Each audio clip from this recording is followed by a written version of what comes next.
दिखाई दे रहे हैं वो है दीपक कुमार दास, और ये लोकसभा का चुनाव इस बार लड़ रहे हैं। चलिए बात करते हैं दीपक कुमार। आपका बहुत बहुत स्वागत है दीपक जी, धन्यवाद एमबीएन को और आपको भी। ये बताइए कि Peoples party of India Democratic पिछले बार भी आप चुनाव लड़े और इस बार फिर आप चुनाव लड़ रहे हैं, ना आप कभी अलायंस कर रहे हैं किसी से, ना तो आप कभी, हमेशा आपका चुनाव प्रचार में ये देखा गया है बोलते हुए कि हम पैसा कुछ नहीं देंगे, तो बिना पैसा का आप इस चुनाव मैदान में उतरे हैं। एक से एक गुंडा माफिया लोग करोड़ों रुपया लेके चुनाव मैदान में उतरा है, वहाँ पर आप अपने आप को कैसे मजबूत समझते हैं? जी, मैं मजबूत अपने आप को इस दौर में समझता हूँ कि लोग जैसे अभी चुनाव का माहौल है, बड़ी बड़ी पार्टियां हैं, बड़ी बड़ी हस्तियां हैं, लेकिन एक छोटा सा मैं बात बोलना चाहता हूँ। मेरे एक साथी हैं, अभी कुछ देर पहले ही बात हो रही थी, उन्होंने कहा कि मुझे बूथ मैनेजमेंट के लिए लगभग 5,000 रुपये एक बूथ में खर्चा मुझे दिया जा रहा है, मुझे बार बार कॉल करके बुलाया जा रहा है। उन्होंने साफ तो मना कर दिया पहले। तो सोचिए कि एक पार्टी जो है वो 5,000 रुपये एक बूथ पे खर्चा करेगी, तो सोचिए कि उसके पास कितने पैसे हैं और वो पैसा किसका है। क्या पैसा वो किसी राजनीतिक दल का है? ये पैसा जो है जनता का है, जो सत्ता पे आती है, आने के बाद वो बेधड़ल्ले से अमाउंट जो भी हो वो कमाती है, छुपाती है, और उसको वो जान रही है कि हम जनता के बीच में जाएंगे और ये पैसा जो है चुनाव के टाइम में वो मैं खर्चा करूँगा और लोग जो है वोट देंगे। लेकिन ये गलत धारणा है कि पैसों से चुनाव जीता जाता है। क्योंकि अगर बीजेपी अगर अभी रूलिंग पार्टी में है तो ओपोजिशन में अगर है तो कांग्रेस है, तो ऐसा नहीं कि कांग्रेस के पास पैसा का कमी है, वो भी चाहती तो वो पैसा के बदौलत वो आ सकती है। लेकिन कहीं ना कहीं विचार जो है लोगों के मन मस्तिष्क में काम कर रही है, और वो विचार जो है जब लोग समझ रहे हैं कि जब कांग्रेस से उनका जो होता है ना कि जो भी मुझे डिमांड थी वो मुझे नहीं मिली, तो हो सकता है कि बीजेपी इस बार आएगी तो बीजेपी मुझे वो सब देगी। चूँकि बीजेपी ने जो वादा किया था रोजगार का, आपका शिक्षा का, तो वो ख़त्म कर दी। तो ख़त्म कर दी, जाहिर सी बात है अब जो है जनता जो है वो उनका माइंड सेट फिर चेंज हुआ है और वो किसी और पार्टी को जाना चाहती है। लेकिन पिछले 70 सालों में देखिएगा तो जो भी पार्टियां अभी तक बनी हैं वो अभी रोजगार और इसके पीछे में कोई काम नहीं कर रही पिछले 20। हाँ, सही बोल रहे हैं आप। एक चीज़ और हम इसमें रोकना चाहेंगे, कोई भी पार्टी मुद्दे पर बात नहीं कर रही है। जितना भी मीडिया में हम देख रहे हैं, बीजेपी का हो, कांग्रेस का हो, लोग आपस में नेताओं की बुराई कर रहे हैं और एक नेता दूसरे नेता की बुराई कर रहा है, मुद्दे पर कोई बात नहीं कर रहा है। अभी तक किसी भी पार्टी का, चाहे लोकल पार्टी हो, चाहे बीजेपी कांग्रेस हो, किसी का मैनिफेस्टो नहीं आया है। तो आपका मैनिफेस्टो आ गया है? जी, मेरा मैनिफेस्टो आ गया है, हमारा पार्टी का जो है मैनिफेस्टो आ गया है। बीजेपी और कांग्रेस का भी मैंने मैनिफेस्टो देखा है, उसमें किसी भी मैनिफेस्टो में उन लोग का ना रोजगार का बात है, ना शिक्षा का बात है, ना कहीं समानता की बात है। और तो ये बताइए कि आप अगर रोज़गार की बात कर रहे हैं तो रोज़गार की बात तो सभी कोई कर रहा है, मैंने कहीं अनदेखा में, मैंने जाने अनजाने लोग कर रहा है। मोदी तो बोल ही रहा था कि 2 करोड़ हर साल देंगे। रोज़गार की बात करके तो वो भी आया, उसने नहीं किया, एक अलग बात है। लेकिन आप जो रोज़गार की बात कर रहे हैं तो आपके पास रोज़गार देने का क्या व्यवस्था है? मतलब कैसे आप इतने लोगों को रोज़गार देंगे? क्या पार्टी आपकी सोच रही है? सर अभी मैं जैसे न्यूज़ चैनल देख रहा था, आज सुबह का ही घटना है, तो उसमें जो पार्टी है उसने कहा कि मैं महिलाओं को 1 लाख रुपए हर महीना दूंगा। तो वो 1 लाख रुपए सालाना 1 लाख रुपए मैं महिलाओं को दूंगा। तो वो सालाना 1 लाख रुपए जो है वो एक लालच दिया जा रहा है कि महिलाएं जान रही हैं कि कहीं रोजी रोजगार मेरा। ठीक है, वो मैं समझ गया आप किसकी बात कर रहे हैं, आप कांग्रेस की बात कर रहे हैं। लेकिन आप मुझे ये बताइए, आप बोल रहे हैं पीपल्स पार्टी ऑफ इंडिया कि हम रोजगार देंगे, रोजगार आप कैसे देंगे इतने लोगों को? मैं वही बताना चाह रहा हूँ कि जैसे एक पार्टी वो बोल रही है कि पैसा मैं दूंगा, अगर मुझे रोजी रोजगार अगर मेरे घर में अगर रहता या होता तो मुझे 1,000 रुपये या 1 लाख रुपए की ज़रूरत मुझे नहीं है। तो मैं जो आपका जो सवाल था कि रोज़गार कैसे देगी, जो भी सरकारी संस्थाएं हैं भारत में, जो संविधान लागू होने के बाद बनी, जो भारत आज़ाद होने के बाद जो सरकारीकरण का तंत्र चला, अगर वो चीज़ रही भारत में और सरकारी संस्थाओं को बचाया गया, तो सरकारी संस्थाओं में ही सरकारी नौकरियां हैं, रोज़गार है। नहीं, आपका बात मैं समझ गया। मान लीजिए आप धनबाद से लड़ रहे हैं, धनबाद में 16 लाख बैकवर्ड क्लास के लोग हैं। अगर हम मान लेते हैं कि 16 लाख में 8 लाख जो है युवाएं हैं, युवाओं को 8 लाख लोगों को आप धनबाद में नौकरी कैसे देंगे 5 साल में, ये बताइए। जी, हमारे मतलब धनबाद क्षेत्र जो लोकसभा क्षेत्र है, यहाँ पर बोकारो स्टील प्लांट है, बीसीसीएल है, रेलवे है, टीचर है, इसमें बहुत सारी वैकेंसियाँ जो है। अब सीसीएल भी है, उसके बाद आपका बीसीसीएल है और आपका क्या कहते हैं टीचर में भी है। तो बहुत सारे सरकारी संस्थाएं जो हैं जो बची हुई हैं, और अगर हम सरकार में अगर हम आते हैं तो हम उन्हें पूरी तरह से प्राइवेटाइजेशन से बंद करके उसको सरकारी तंत्र में लाएंगे, और सरकार के तंत्र में आएंगे तो जो भी संविधान के अनुपात पे जिसके जितना पॉपुलेशन है उस आधार पर उनको चलिए, आप ये बात सही बोल रहे हैं कि आप लोगों को देंगे, लेकिन जो स्थानीय मुद्दा है, लोगों का एक सवाल है, झारखंड में ऐसे भी ये मुद्दा बहुत तेज़ी से चल रहा है कि बाहर के लोग आके यहाँ पर नौकरी कर रहे हैं। जैसे कहा जा रहा है कि बिहारी लोग आ रहे हैं। ऐसे तो भारत पूरा राष्ट्र है एक, और कोई कहीं भी जा सकता है, वो संविधान उसको अधिकार देता है। लेकिन स्थानीय मुद्दे का क्या विरोध कर? जी, मैं स्थानीय मुद्दों का विरोध नहीं करता हूँ। जो भी तो स्थानीय मुद्दे को अगर आप लागू करना चाहते हैं तो धनबाद के लोगों को जितना आपने संस्थाएं बताए, उन संस्थाओं पे धनबाद के लोगों का ही नौकरी होगा, इसके लिए क्या व्यवस्था है? देखिए, जो देश में अभी जो चल रही है ना बाहरी भीतरी, जो झारखंड में आपने बताया अभी, तो ये बाहरी भीतरी करने का रीज़न ही है कि लोगों को मिसगाइडेड करना। आप बता दीजिए कि अगर जैसे 1932 खतियान झारखंड में चल रहा, तो क्या 1932 खतियान अगर लागू हो गया या लागू है तो क्या उसमें रोजी रोजगार सबको मिले? वो तो ठीक है, वो दूसरा पार्टी क्या बोल रहा है वो हमारा मुद्दा नहीं है। हमको ये बताइए कि जो स्थानीय मुद्दा चल रहा है, जेएमएम भी उठा रहा है, सब लोग उठा रहा है, होना क्या है एक अलग बात है, लेकिन आप बताइए क्या स्थानीय मुद्दे का आप कह रहे हैं कि हाँ हम समर्थन करते हैं, स्थानीय मुद्दा आप कैसे लागू करेंगे? कैसे मतलब लोगों को आप देखेंगे हाँ धनबाद के लोग ही यहाँ पर आए, यहाँ के रोज़गार मिले, इसकी प्राथमिकता आपको कैसे कैसे तय करेंगे? जी, पहले तो यहाँ जैसे चलती थी एक्सचेंज ऑफिस जो चलती थी, और एक्सचेंज ऑफिस को हम लोग जो है फिर से लागू करेंगे।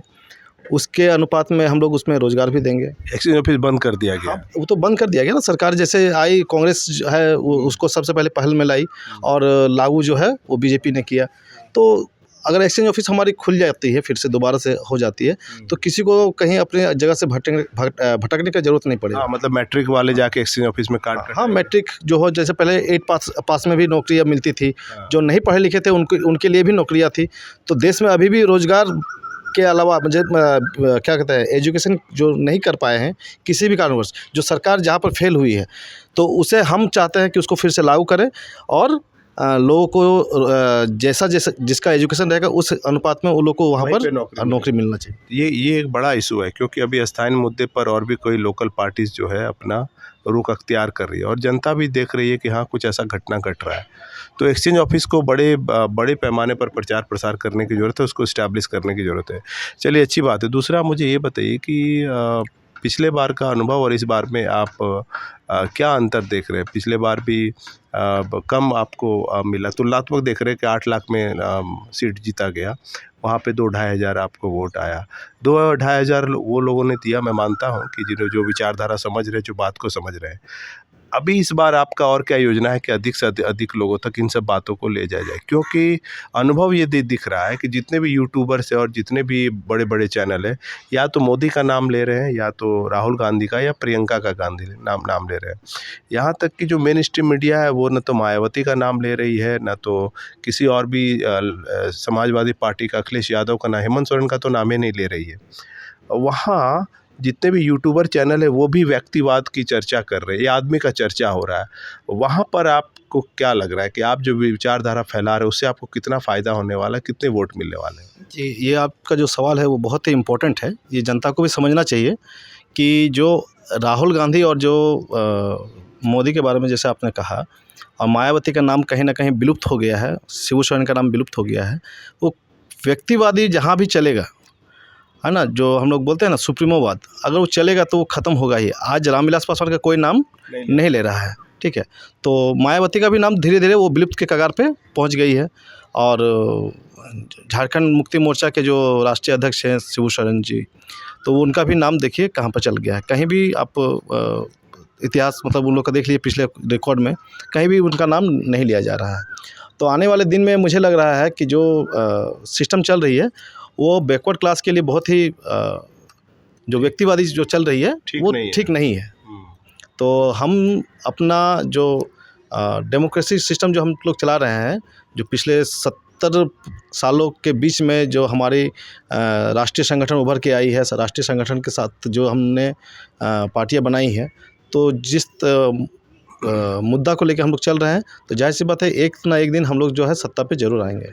एक जाति का बात बताइए, जाति का लहर चल रहा है, मतलब जेएमएम मतलब लोग समझते हैं आदिवासियों की पार्टी, और भी लोकल पार्टी है, अगर आजसू है तो वो महतो की पार्टी एक तरह से बन गया। अभी जेबीकेएसएस है, वो भी एक तरह से महतो कम्युनिटी को वो बता रहे हैं। तो आप पीपीआईडी किसी जाति को बिलोंग कर रहे हैं, कैसे आप इसको, किनको आप किसका प्रतिनिधित्व आप कर रहे हैं?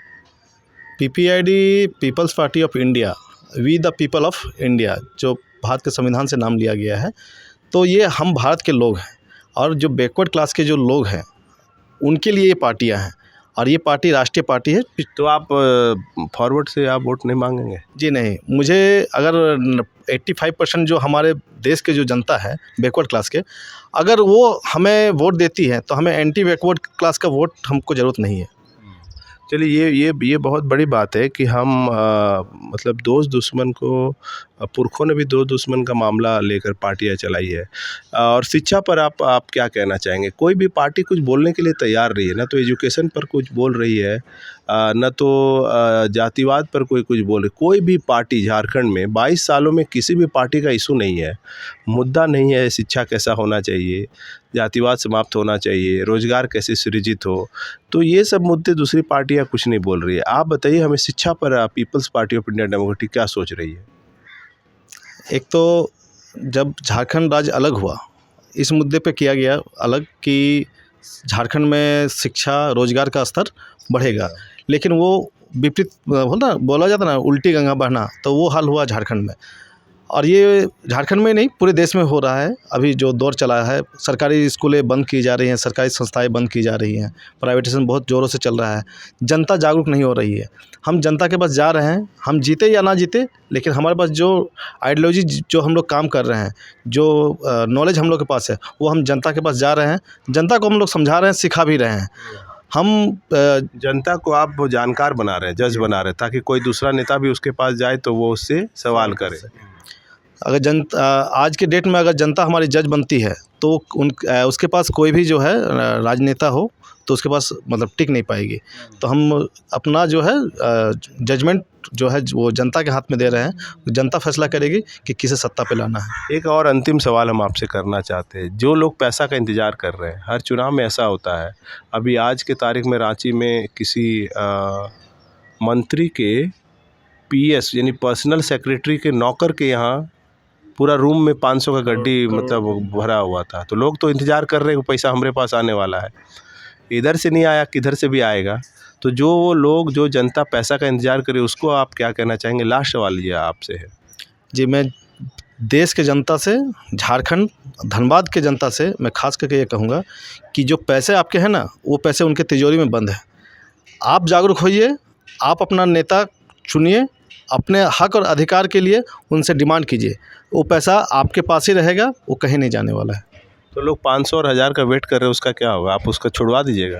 ये 500 1000 अगर आप वेट कर रहे हैं ना, तो वो आपका एक दिन का खुराकी है या 2 दिन चलेगा। उसके बाद आप 5 साल जो है ना, अपने बच्चों के भविष्य के लिए वो खिलवाड़ कर रहे हैं। तो उसे कहीं ना कहीं आपको बंद करना है, और 500 1000 के चक्कर में ना जाएं। देश हित में काम करें, अपने हित में काम करें, अपने बच्चों का भविष्य के लिए सोचें कि जब सरकारी संस्थाएं बचेंगी, सरकारी शिक्षा मुफ्त में मिलेगी, सरकार वो काम करेगी, आप उसको वोट दें। तो क्या आप गारंटी देते हैं, जैसे मोदी अभी गारंटी दे रहा है, मोदी की गारंटी कि आप बिना पैसा लेके जीत जाएंगे तो आप काम करें, क्या गारंटी है आपका? जी, मैं जीतूँगा, बिना पैसा से जीतूँगा। जो जनता मुझे जिताएगी वो जनता के लिए ही काम होगी। मैं मोदी जैसा गारंटी वाला बात नहीं बोल रहा हूँ, ये गारंटी जनता खुद देगी कि मेरा काम ये गारंटी के साथ ये करेंगे।